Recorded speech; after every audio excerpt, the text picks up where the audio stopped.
Okay, hello guys, happy tracking channel everyone. Sa inyong lahat guys, kamusta kayo?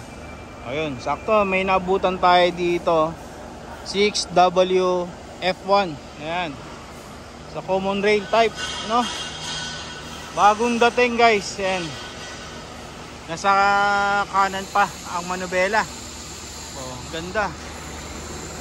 Pakita ko sa inyo.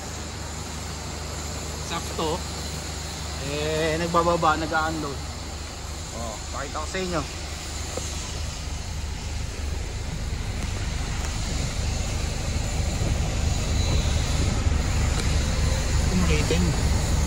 Ayan, ito yung kanyang Udo. 526,973. Ito ang kanyang loob. Ayan, napakaganda. Manual transmission. Ayan, no?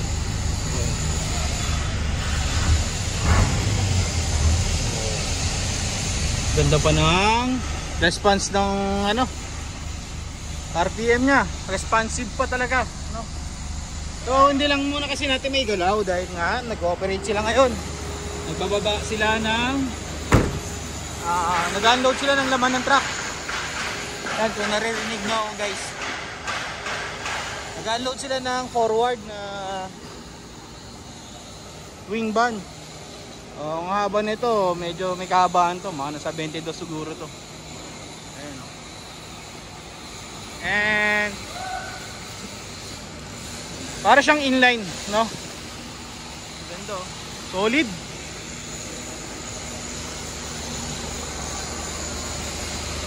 Original molye pa ito to.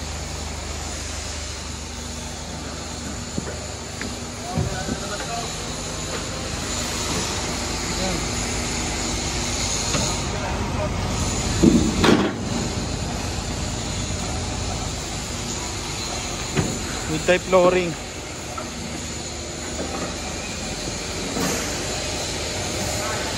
Double door, double lock. Sariwa guys. So ang presyo na ito, maaari ito mga 2.2. Wala nang murang inline ngayon guys. Alas kadalasan talaga, palo kayo dyan, mga 2 million may gift.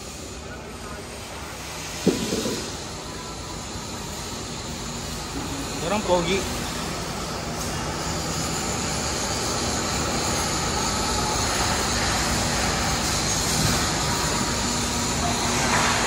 Siyempre, kung merong Isuzu, meron din Puso. Pero ito CRDI. Wing van, new face. Naalala ko, may naghanap sa atin ng mga ganitong klaseng unit. Pero ang gusto niya kasi mga original molye. Kagaya nito. Ayan. Original molye. Boss. Ayan. Oh, yan, balikan ko kayo guys. Maraming salamat. Happy tracking channel everyone. Thank you. Bye bye and God bless.